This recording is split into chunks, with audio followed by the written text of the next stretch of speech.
सबने देखा होगा कि वहां पर जो है आज से आजादी के 60 साल तक सिर्फ कुछ रोड्स बने थे, और वो भी हमारे माननीय जो पूर्व प्रधानमंत्री अटल बिहारी जी रहे हैं, उन्होंने अपने कार्यकाल में जो है वो ग्रामीण प्रधानमंत्री सड़क योजना के अंतर्गत वो रोड बनाए थे। लेकिन पिछले 10 वर्षों में प्रधानमंत्री नरेंद्र मोदी जी की सरकार ने हमारे क्षेत्र को जो है एम्स, IIIT, IIM जैसे वैश्विक स्तर के जो है वो संस्थान दिए हैं, और वंदे भारत जैसी ट्रेन को हमारे हिमाचल में पहुंचाया है। हमारे हिमाचल जैसे छोटे से राज्य को 3,500 करोड़ की लागत का मनाली कीर्तपुर जो है वो हाईवे दिया हुआ है, जिसमें माननीय मोदी जी 5 से ज्यादा टनल हैं और 37 से ज्यादा उसमें ब्रिजेस हैं। ऐसे वैश्विक स्तर की जो है हमें इंफ्रास्ट्रक्चर वहां पे मिली है, और साथ ही पूरे देश के लिए जो एक बहुत ही अद्भुत इंफ्रास्ट्रक्चर मार्बल है, जैसे कि हमारी अटल टनल 9 किलोमीटर की जो वो अटल टनल है, विश्व की सबसे लंबी टनल है, और वो एक सिंगल ट्यूब हाईवे जो है वो पूरे विश्व के लिए जो है एक बहुत बड़ा उदाहरण है। और उसके साथ ही 11,000 करोड़ के हाइडल प्रोजेक्ट्स हमारे हिमाचल प्रदेश को दिए हैं। अगर मैं ये सूची यहाँ पे रखूं तो शायद आप लोगों का बहुत वक्त जो है इसमें लग जाए, लेकिन लाखों लाभार्थी जो है वो चाहे मुफ्त राशन हो, चाहे पीएम की जो है वो मकान हो या आयुष्मान हो, हमारा हिमाचल प्रदेश एक ऐसे राज्य है जो पूरी तरह से शौच फ्री है, और वहां घर घर में जो है वो गैस चूल्हे का कनेक्शन लगा है। एक भी माता, एक भी बहन गैस चूल्हे के कनेक्शन के बिना नहीं है। स्पीकर सर, इनके मुताबिक गए 2014 के पहले कोई भी अच्छा काम देश में नहीं हुआ, और कुछ महानुभावों के मुताबिक देश आजाद ही 2014 में हुआ। खैर, आप कितनी भी कोशिश कीजिए, लेकिन इस सच्चाई को नहीं झटला सकते कि आज जो भारत चांद पर पहुंचा उसकी नींव इसरो के रूप में पंडित नेहरू जी ने रखी थी।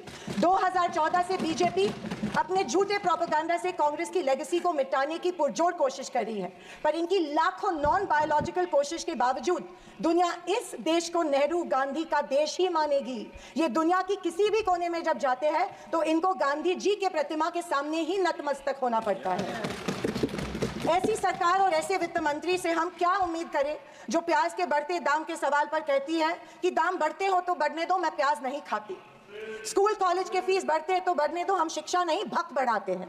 पर फिर भी जनता की प्रतिनिधि होने के नाते मेरा दायित्व है कि मैं लोगों के प्रश्न इस सदन में समक्ष पेश करूं। यह है महाराष्ट्र की सोलापुर लोकसभा सीट से कांग्रेस सांसद परिणीति शिंदे। मानसून स्तर के दौरान सांसद कंगना राणौत को क्या खूब धोया। उन्होंने कहा, कुछ महानुभावों के अकॉर्डिंग 2014 के बाद ही देश में अच्छा काम हुआ।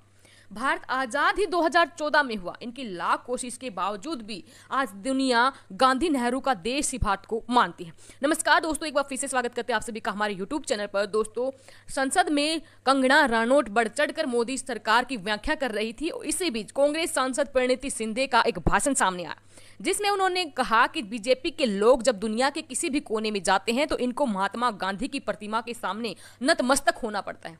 उन्होंने कहा कि बीजेपी के मुताबिक 2014 के पहले कोई भी अच्छा काम देश में नहीं हुआ। कुछ महानुभावों के मुताबिक तो देश आजाद ही 2014 में हुआ। खैर, आप कितनी भी कोशिश कीजिए, लेकिन इस सच्चाई को कोई टाल नहीं सकता। आज जो भारत चांद पर पहुंचा उसकी नींव इसरो के रूप में पंडित नेहरू ने ही रखी थी। यही नहीं, परिणीति शिंदे ने वित्त मंत्री निर्मला सीतारमण को भी बजट पर घेरा। बजट पर हमला बोलते हुए निर्मला सीतारमण से उन्होंने कहा कि ऐसी सरकार और ऐसी वित्त मंत्री से हम उम्मीद ही क्या करें जो प्याज के दाम बढ़ते पर सवाल कहती है कि दाम बढ़ते हों तो बढ़ने दो, मैं प्याज नहीं कहती। ऐसे में स्कूल कॉलेज की फीस बढ़ती है तो बढ़ने दो, हम शिक्षा नहीं भगत बढ़ाते हैं। उन्होंने आगे कहा, बीजेपी पिछले 1 दशक से सत्ता में, लेकिन इनके मुताबिक आज भी हिंदू खतरे में है।